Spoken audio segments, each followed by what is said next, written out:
सोनोग्राफीसाठी डॉक्टरांनी मला 8-10 दिवसांनी बोलवलं होतं. आता 8 दिवस झाले म्हणून मी डॉक्टरांकडे आलेली. आज पण मी जरा लेटच उठली कारण रात्री बिट्टूला 103 ताप आलेला. तिला कापडाने पुसून तिचा ताप कमी केला. त्यानंतर आम्ही दोघी झोपलो तर डायरेक्ट मी 9:30लाच उठली. ती अजून झोपलेलीच आहे कारण रात्री तिची झोप झाली नाही आणि ताप पण तिला खूप होता. मला असं वाटलं हे सर्व चहा पिले आणि माझ्यासाठी चहा ठेवलाच नाही, म्हणून मी इथे मुद्दाम सासूबाईला विचारत होती, तुम्ही सर्वजण चहा पिले, माझ्यासाठी चहा ठेवला नाही का? तर तिकडनं जाऊ म्हणाले की इथे टोपभर चहा आहे, होता तिच्या तोंडात. रोजप्रमाणे सकाळी उठल्याबरोबर 1 ग्लास कोमट पाणी पिले. त्यानंतर अंघोळ केली. अंघोळ झाल्यानंतर जो चहा माझ्यासाठी ठेवलेला होता तो चहा गाळून घेतला. उठल्याबरोबर मला लागली होती भूक म्हणून चहा चपातीचाच नाश्ता करून घेतला. नाश्ता केल्याबरोबरच मला एका ताईचा मेसेज आला की ताई मला प्रमोशनचा व्हिडिओ बनवायचा आहे, तो सुद्धा मला 1:30-2 वाजेपर्यंत तुमच्या पेजवर पोस्ट करायचा आहे. मग मी पटकन तयार झाली. बिट्टू झोपलेलीच होती कारण तिची रात्री झोप झाली नाही म्हणून मी तिला उठवलं सुद्धा नाही. तो प्रमोशनचा व्हिडिओ पोस्ट झाल्यानंतर पहिला तर आले मी किचनमध्ये कारण की माझं जे भाजी बनवायचं काम होतं ते राहिलेलंच होतं. मग पटकन डाळ घेतली, कुकरला लावली.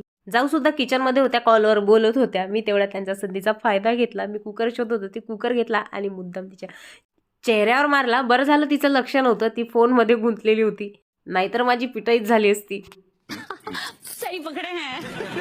डाळ कुकरला लावली. त्यानंतर मी रूममध्ये आली. बिट्टूला पहिला उठवलं कारण की बराच वेळ झाला होता. आता थंड पाणी पिते ना, बघा आवाज कसा बसलाय. उठ मम्मा, जेवण घे करून. उठा बेटा. चॉकलेटचे लड्डू खायचे खात. उपाशी पोटी घ्यायची नाही, खुल जा शेम शेम.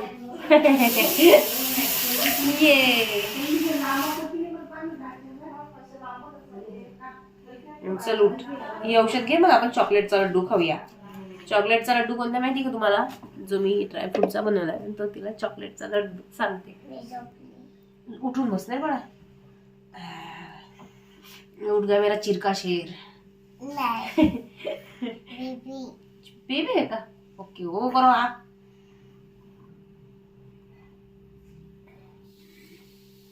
कडू आहे खूप. पाणी पी, पाणी पी, पाणी पी. चॉकलेट वाला लड्डू कुठे आहे बिट्टू तुझा? मम्मी, ओ तुझा आईच्या गावाला. मी आईच्या गावाला जाऊ? हो. तुला सोडून जाऊ? हो. का बरं? मी तुझी नाही आहे. माझी नाही आहेस? नाही. का बोललो? मी मम्मीची आहे. तू मम्मीची आहेस? हो, मी छोटी होता आता. हो, आगे व्हेरी व्हेरी टेस्टी. स्कूल मध्ये नाही गेला? नाही नाही, सगळा चेहरा उठीचा आहे ना. मस्त चिमटीत जशी आहे. बिट्टूला झोपेतून उठल्याबरोबर लागली होती भूक म्हणून तिने चॉकलेटचा लड्डू मागितला. नाही बिट्टू ते कोणाचे? अरे वा, घे. तू कुठे आहेस? तू माझ्या लग्नात कशी असशील ग? मी कुठे आहे? त्याच्यात कशी असशील तू? तू माझ्या लग्नात होतीस का? हो, सर्व आहे, तूच नाही आहेस. बघ दादू पण आहे, सर्वच आहे, बिट्टूच नाही आहे. तू कुठे आहे? आरू दादा पण कुठे आहे? आरू दादा आहे, तूच नाही आहेस.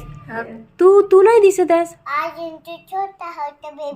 यस, आरू छोटा होता बेबी. तू कुठे आहेस पण?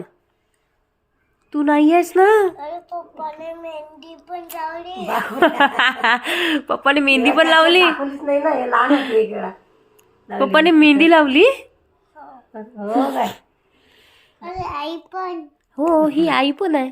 बघ मम्मी, चिरकुंडी बघ नु मम्मी.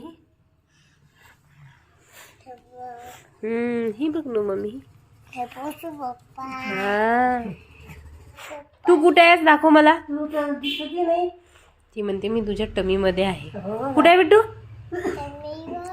माझ्या टमी मध्ये आहेस इथे? अच्छा. हो, दिसत आहे. काय नाही आलं पप्पाला? हे नाही आलं. या फोटो मध्ये तिच्या पप्पाला हे नाही आहे ना. ते बिट्टू विचारते पप्पाला हे नाही आहे. हे नाही आहे. अरे ते काढलं होतं ना पप्पानी, कटिंग केली होती ना. कटिंग करून येते तसं केलेलं आहे पप्पाने. कटिंग करायला जात नाही. आता पप्पा आले की विचारशील पप्पाला. तिने एकाने गेलं. ती सतत विचारत होती की पप्पाला दाढी का नाही, कारण की आता तिच्या पप्पाला दाढी आहे खूप मोठी. आणि या लग्न झालं होतं त्यावेळेस त्यांची अजिबात दाढी वगैरे नव्हती. तिच्याशी तेवढं बोलून मी आली जाऊच्या रूममध्ये. बघितलं काम सुरू होतं पुट्टीचं.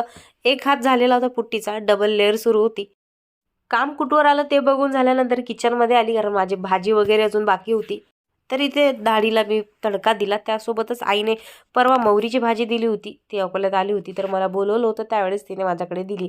ही भाजी मी अजून कधीच केली नव्हती, पण शेपूची भाजी जशी बनवतात तशीच मी ही भाजी बनवली मोहरीची. आणि ती मोहरीची भाजी एवढी छान झाली होती. त्यानंतर आम्ही सर्वांनी जेवण पण जेवण झाल्यानंतर डायरेक्ट मी पर्स घेतली आणि बिट्टूचे पप्पा आले आणि आम्ही निघालो डॉक्टरकडे जायला. डॉक्टरकडे गेल्यानंतर बराच वेळ थांबावं लागलं, कारण आमच्या आधी भरपूर नंबर होते. सोनोग्राफीसाठी मॅमनी मला बोलवलं होतं, कारण 8-10 दिवस झाले. मॅमनी सोनोग्राफी केली. त्या म्हणाल्या की थोडासा तुकडा तुमच्या पोटामध्ये आहे, तुम्हाला गिरोटीन वगैरे करायची गरज पडेल, करावीच लागेल. पण मी म्हटलं मॅम मला करायचं नाही. मॅम म्हटलं अजून 15 दिवस आपण वाट बघू, नंतर ठरवूया काय करायचं. तेच इंजेक्शन सुया लावा, त्याला मी खूप त्रासली आहे. एवढे शांत.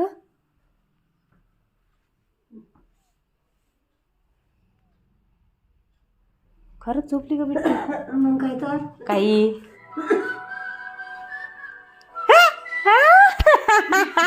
उल्लू बोला तर मला लय झोपायचं नाटक करून ह्या दोघी मला उल्लू बनवत होते.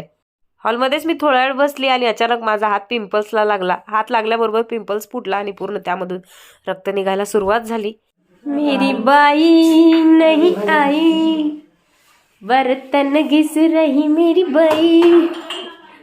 व्हेरी गुड बेटा, गुड गर्ल.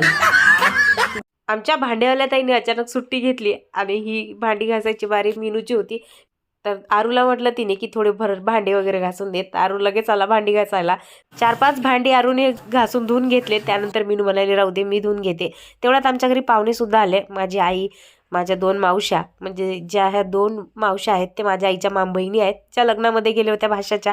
आणि येताना मग आमच्या घरी पण आम्ही त्यांना बोलवलं. लगभग 7 वाजत आले होते. त्यावेळेस मिस्टर पण घरी आले. त्यांना म्हटलं चला आपण थोडासा भाजीपाला घेऊन येऊया, कारण की आमची सवारी फक्त घरातलं सामान आणण्यासाठी बाहेर निघते.